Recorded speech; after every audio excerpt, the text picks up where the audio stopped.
Drug Advisory Board. And we'll be presenting to Carol Nicole.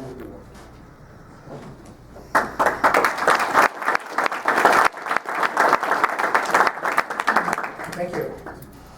For several years, the Sacramento County Alcohol and Drug Advisory Board has annually recognized a local person for his or her significant long-term commitment to the field of alcohol and or drug education, prevention, treatment, and or recovery. This individual is being recognized for consistent efforts out of the ordinary, beyond normal workplace responsibilities. The advisory board's executive committee consists of Melinda Avey, who is not here tonight, Harry Carlson, Steve Wirtz, who are both here, and myself. And we were joined by County Alcohol and Drug Service Director Maria Morfin. Each of us independently came up with the two individuals who are being honored tonight as co-winners. They are John Daly and Daniel Newton. So I'm going to go in alphabetic order and introduce John Daly first. John.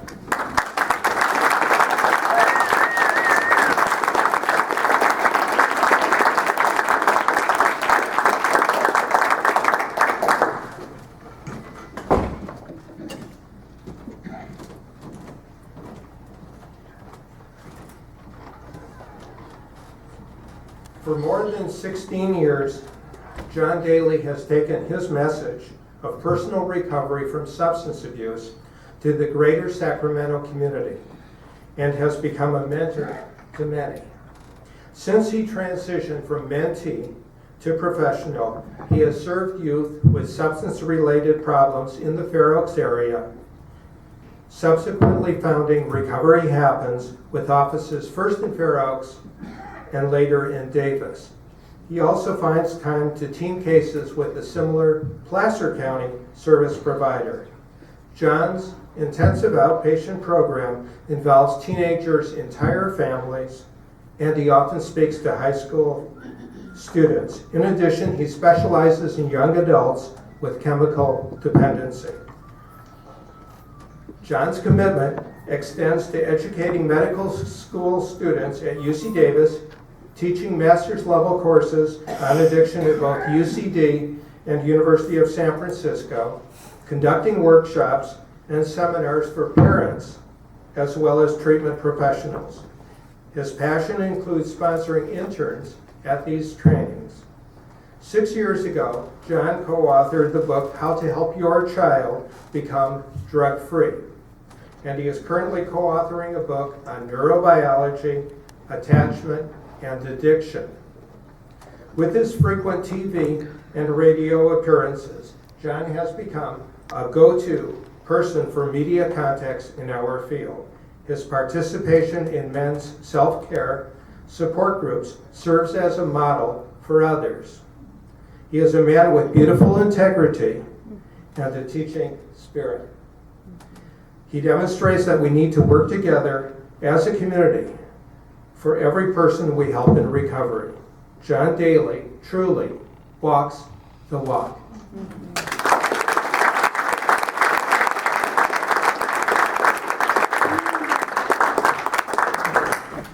Thank you so much. It's a lot to take in.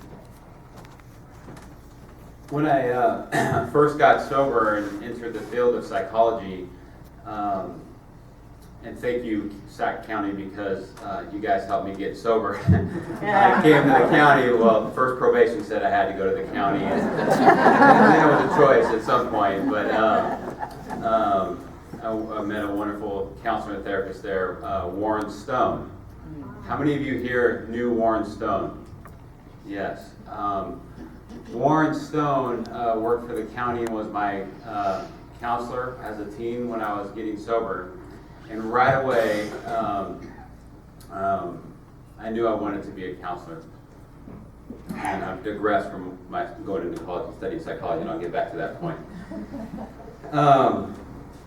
Warren was a humble man, and This was like 21 years ago for me. And a very humble man. And one day in session, he happened to say, "I'm really happy that I'm getting an award." And I said, what award are you getting? And he said, "The Harold Cole Award." And I said, "Well, tell me more about that, Warren."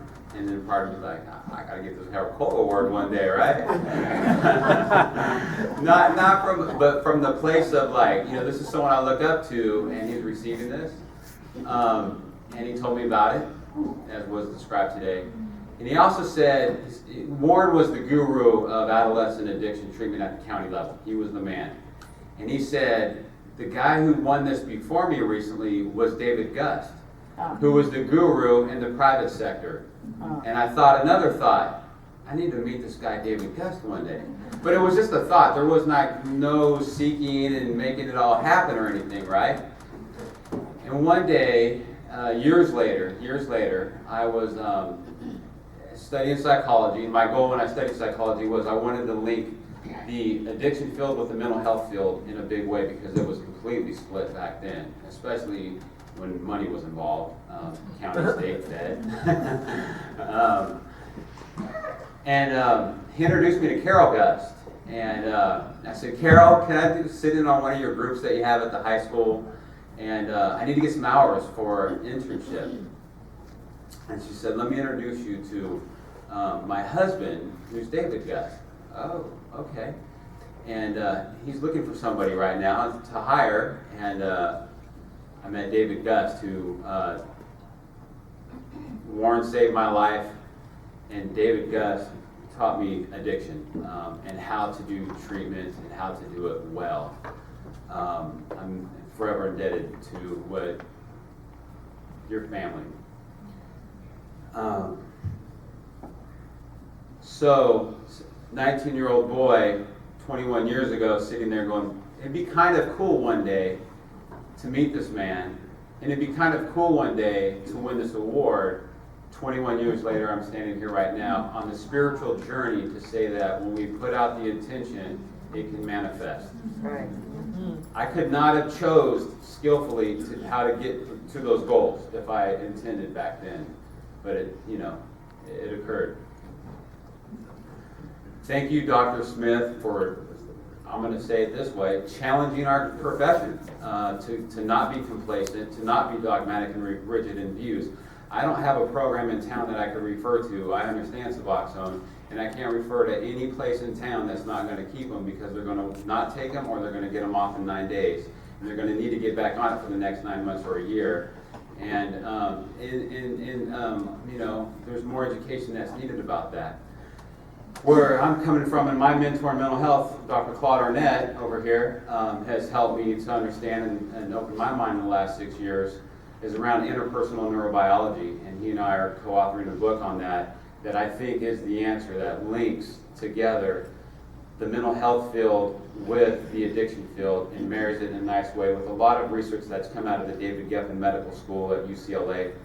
And from Dan Siegel, Alan Shore, Louis Cozolino, Dr. Bruce Perry, Saruf, on and on and on.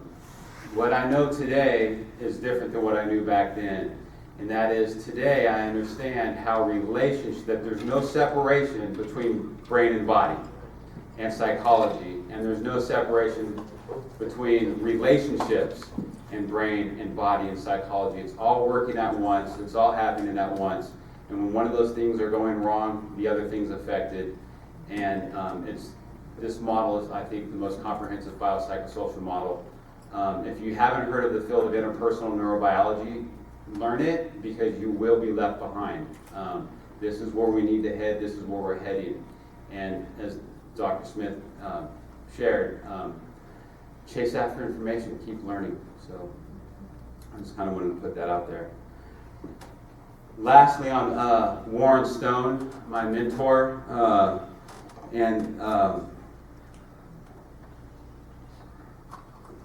he's with us like Bernie is. He's with us like Bernie is. I thank you again, Carol, for introducing me to your husband. And I thank you, Carol, for holding me at Warren's funeral because I had never grieved so hard in my life. And at that funeral, I said, if I have a boy, I'm going to name him his middle name, Warren. My son's name is Dylan Warren Daly. And the only reason I couldn't make it his first name is because I don't want to scold him and say, Warren. Otherwise I would have. Thank you for the award.